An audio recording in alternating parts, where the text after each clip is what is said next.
Trust me, this for a fact. Some of producers who sell beats on BeatStars make more money than producers in the industry. Trust me on that.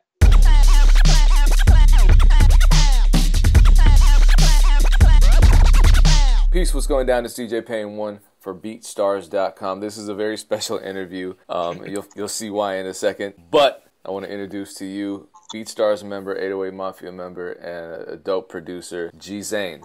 I believe that's how you pronounce it, right? It's Gezin or Gezin. It's whatever. I'm sure people come up with all types of pronunciation. Yeah, it's hard because I'm Croatian, so it's like people say it's Gezin. Like that's how Sizzle calls me. That's how everybody calls me. Gezin. So I spent all this damn time trying to figure out the proper way to pronounce it. It doesn't even matter. It's all good. All right, man. All right. Well, Gezin, how did you? When did you start making beats? I started making beats in like 2010, 2011. When I heard BMF, like when I heard that track and MC Hammer on Albert Anastasia EP, I was like, wow. Like I gotta start doing something. Have you since connected with Lex Luger then, since he was such a big Yes, influence? I was actually with Lex in Croatia for a couple of days. He had a DJ set at the Outlook Festival, so I was there with him. Make sure he had a good time. That's crazy. I'm sure he did. I've never been to Croatia, but I imagine it's pretty turned up. Yeah, it was great. He had like 3 DJ sets in like 2 days. We did a boat party, like 2 regular sets. It was amazing. That's cool. You kind of have to appreciate that circular journey, from being influenced by somebody to really being a peer of him. Because I started like by watching like Lex and Sizzle in the studio back in like 2011, and now I'm right next to Sizzle working together. To backtrack a little bit, what was your very first major placement? My first major placement was on DJ Paul's album in 2012. I did 5 songs on that album, which one of them was What I Look Like featuring Gucci Mane. So that's like my first major placement. And from that placement, that's how I got in 808 Mafia. So how did you get 5 songs on DJ Paul's a legend, 5 songs on an American legendary Southern rappers album for a producer based in Croatia? How did that happen? You're gonna laugh about this. So while I was starting out, like I was hitting up, how we starting out, you're trying to get exposure. So I tweeted him. I think I still have that tweet somewhere. I tweeted him, "Hey bro, I got some Lex Luger type beats. Hit my DM," and he actually hit my DM, and I sent him beats. What year was this? 2011. So within a year of you starting to produce, you got your very first placement. Yeah. And actually 5 of your very first placements, I should say. Yeah. I'm not laughing. I'm more surprised. It's funny how it happened. Like I just like tweeted him. Like I never expected like him to reply to me. That's why I'm laughing. You feel me? And it just like I don't know. It was meant to be.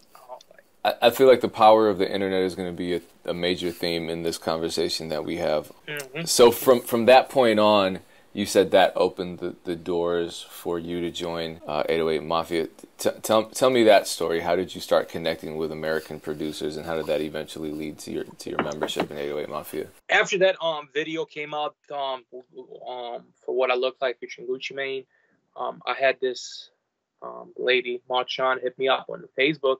She's like, "Look, I need beats for my son, but I don't have no money. I can get you Southside's number." And back then, Southside was like my biggest inspiration ever. So I was like, "All right, cool. Get me Southside's number. Make sure I got a phone call with him. I'll get you beats, no problem." I called Sizzle. I was so I actually asked my cousin to buy me Skype credits so I can call him because I couldn't afford an iPhone back then.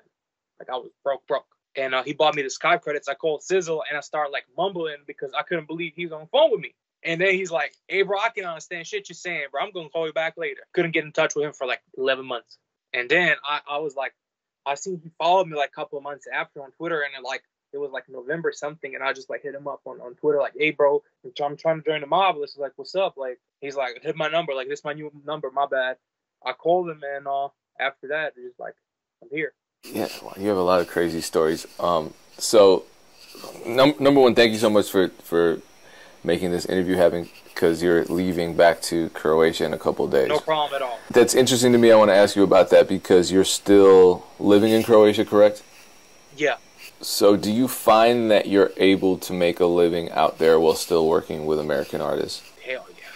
this goes back to the theme, which is the power of the internet. You're obviously utilizing that to connect and stay connected with artists and transfer beats and so forth. FaceTime changed my life. If it wasn't for iPhones, I probably wouldn't be where I'm at right now. Because like you got to think about it, everybody got an iPhone in the music industry, and like if you FaceTime, they're gonna pick up. So like after I seen like after I saw like a couple of beats online, I just got me an iPhone, and so I can talk to Sizzle and TM and Metro and everybody, like back in like 2013, 14. Okay, so selling beats online. Let's talk about that. When did you first start selling beats online? Right away, like ever since the start. Like I was trying to I was influenced by Lex. I was influenced by Sizzle. I was trying to get some placements. I was trying to make some money because like I felt like I don't know, like this like regular job is not for me. And have you always been using BeatStars, or did you just recently join? No, recently, because I feel like the producers on there, they're really like pushing themselves to be better and like working hard every day, like because you need to upload beats there. You gotta maintain your YouTube channel, maintain your BeatStars page.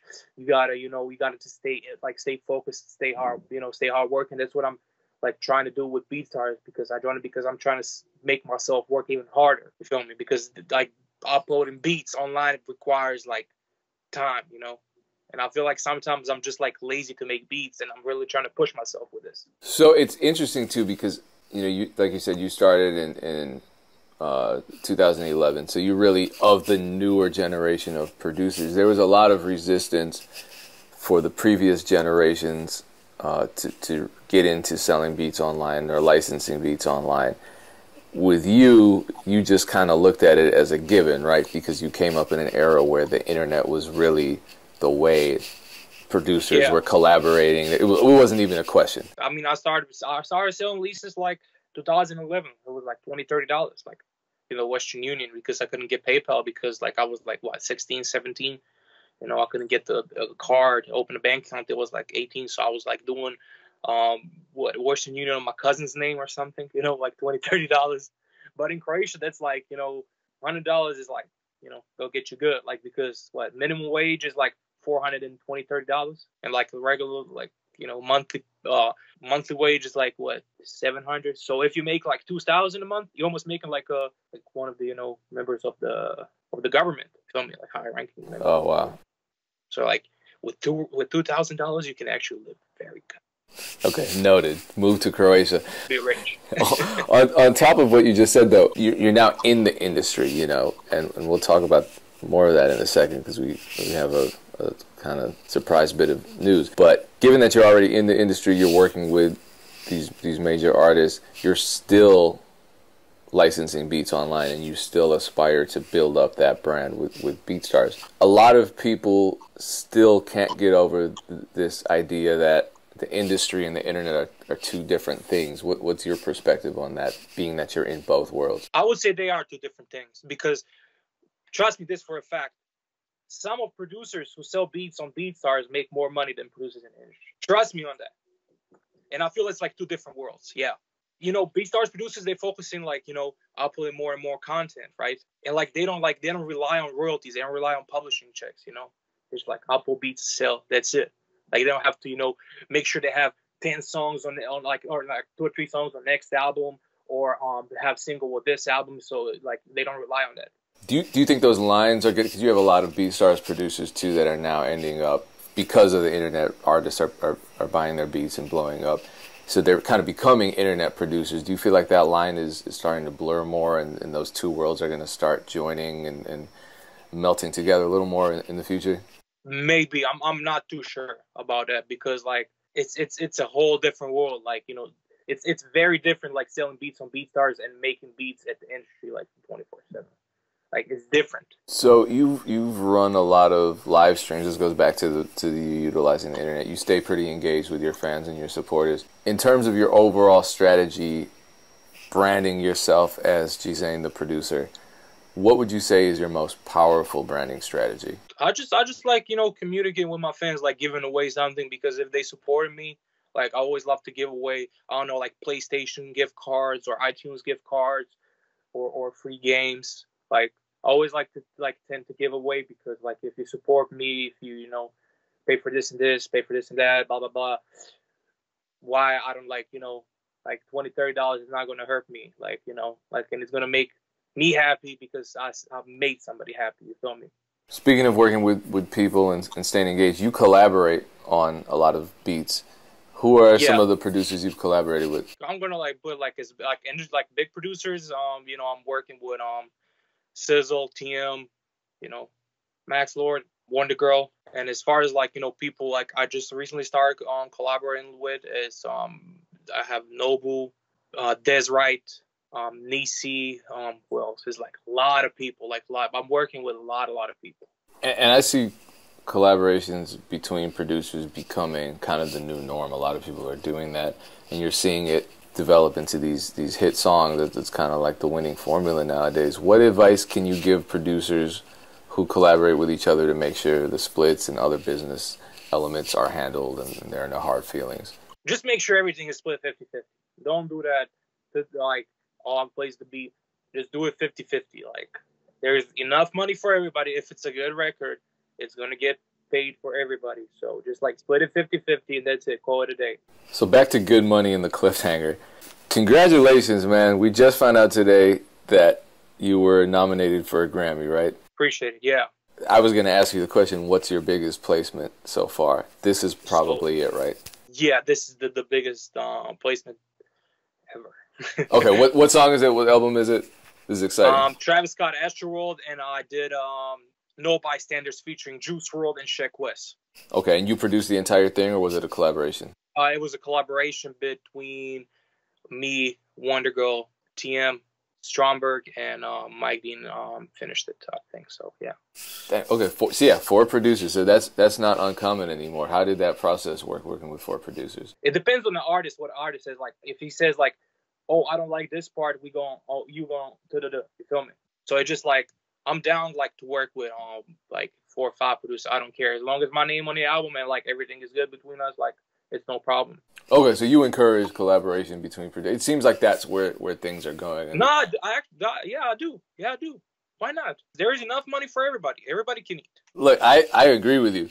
It's funny that I often see a lot of paranoia when it comes to working with people, when it comes to collaborations. It's sad, honestly, because I think everybody... I understand that too, because I collaborated with this producer from Germany, and he was like, I don't know if this song is going to get plays, blah, blah, blah. And a couple of days later, Juice drops a preview on his Instagram with the beat that I did with him. And I'm like, here you go. I mean, there's a preview of the song, but like... Oh, this is new. Like, this is new. It's like a couple of days ago. Like, I wonder if because I heard a rumor that you were working on new music with Juice WRLD. Are you working with him directly, or is that something you can't talk about? Yeah, I'm working with him directly. Okay. Do you know what that's for? Is there any release date on any of that? Well, I believe it's for his album. Okay. Yeah, I guess we won't know until the album actually comes out. I believe. I don't know. We're just making music, bro. To be honest, like I'm not even worried about the release date. I just like I love his music. Like I've been listening to his music since like February this year, and I just like I like the way he does my beats. Like like I can send him like trap vibes, like straight savage trap vibes. He's gonna do that. I can send him guitar melodies, like sad guitar. He's gonna do that. Like I love him for that because he can do anything. So where are you right now? You're in the States right now. You're in LA? Yeah, I'm in LA right now. What's going on in LA? I assume there's some stuff going on. I'm just making beats and playing Black Ops 4. Okay. That's the life, man. That's the life. That's I got my 2 HS5s right here. I got my mouse and my laptop. And that's it. You packed those? You brought those on the plane? No, I actually got them. Max Lord had them here, so I'm just like using them. I'm always afraid of that. I got a pair home, like waiting on me. Like, gotta have the FOBs. They're my favorite. Well, I just used those in Atlanta recently. They're good. I considered getting them myself. So throughout your career, you've utilized the internet to your advantage, and with the internet's influence on production only increasing, I think, where do you see producers and beat makers in the next 5 years? That's a tough one. I really don't know. I just hope the state of the producers, like as it is right now, because there's a lot of bullshit going on. like, you know, producers getting snubbed, like not getting enough credit, all that. I hope that's gonna like change because Sunny Digital and DJ Burn one, they was talking about starting a producer union, so you know everybody get equally treated because I feel like, you know, these artists like are popping these days because of the producers, like not even because of the stuff, because of the beats. So you know, it's really hard to, because like if somebody asked you 5 years ago what's going to be the state of you know producers these days, what were you going to say? Yeah, I don't think I would have guessed this. What we're having now. Yeah, you like BeatStars being one of the biggest platforms to like, and not one of the biggest. The biggest, yeah, exactly. Like nobody. And I think producers are in a great position right now. So I feel you. I just think I'm always holding my breath.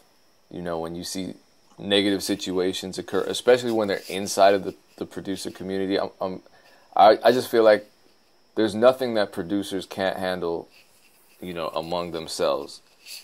And we have to stick together and build up our community so it's as strong as possible. We don't need to be fighting with each other, arguing over stupid stuff, watching each other's pockets, that kind of thing. Yeah, I understand 100%. But also, what I want to tell all the producers: please get yourself a lawyer.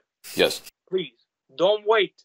When you see like an artist that's, you know, a song that's bubbling up for you, like get yourself a lawyer. Make sure everything is good, because the industry, it's not like BeatStars. You cannot take the song down. I mean, your beat down. They're going to eat you up. Yeah. Like, yeah, I know. Be careful about that. The industry is merciless. I encourage producers, the same way that they network with rappers, the same way they network with other producers, start networking with entertainment lawyers, just kind of get a feel for what's out there. And they have to. They have to. Like, I'm telling every producer that's going to listen to this, from my own experience, get yourself a lawyer. Hey, from my own experience too, because I waited at the last minute for my first placement, and the lawyer that I got was not what I wanted him to be. I'll put it that way. Case in point. All right, so I understand 100%, bro. 100%. There are tons of producers. I mean, the production community has grown so much. There are so many producers, and some people look at that and say, well, the world is saturated, the production world is saturated, but there are still producers succeeding left and right. What advice could you give producers for branding themselves and setting themselves apart from all these other producers? Just try to come up with something new.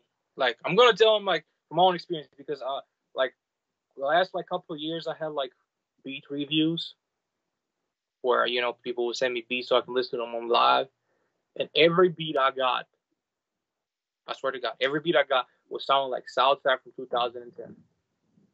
And then when I'm telling them, hey, I don't like this because it sounds like Southside, like this is trash, they are, nah, he's a hater. I hate him. Like, fuck Gezin, like, he's a hater. I tell him, like, your shit sounds like 2011 Southside, and like, fuck Gezin, he's a hater. He's a bitch. Like, there was, like, producers that when I heard them, I started working with them, you know? And, you know, we got placements and all that. But, like, you sending me Southside, like Southside wannabe beats is not going to make me work with you because I have Southside next to me. I can call Southside right now and tell him, like, bro, I need 50 beats. You feel me? It's just like, as far as like branding goes, please try to sound like a little bit different than everybody else, you know, so people like fuck with you. Like, if you were trying to make it an industry. I think it's funny too because so many producers that I talk to say, well, I got to blend in order to sell beats. And I'm looking at the top sellers, at least online. I mean, in the industry, obviously, but at least online, they all have very unique sounds. I don't know where that attitude came from, where producers think they have to copy the trends in order to succeed. It's the opposite is true. Yeah, I don't know about that too. Like if there was like producers or like people who like even producers who only make melodies, like there's people who only make melodies I fuck with because like they send me free previews. Like, their shit was fire. I love their shit. I was like, bro, let's work. Come on.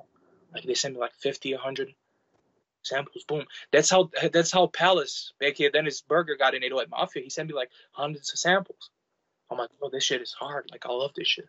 And then I showed it to Southside. Southside told him, like, look, bro, I got a place for you in 808 Mafia. I'm like, bro, I'm vouching for this kid. Okay, last question. So where can people connect with you on social media? Where can they find your beats?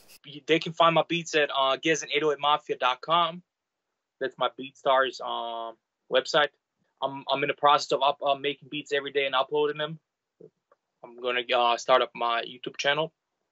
I mean, it's already started up. I'm just gonna upload more and more beats every day because I'm really trying to, you know, push myself because it's 2019. We gotta press them. I'm trying to get on 4 #1 albums in 2019. That's like my goal. How many were you on in 2018? 2, 3? No, it was just one. It was Astral, and Takeoff's album was #5. Okay. Hey, well, 2 top 10s. 2 top 5, yeah.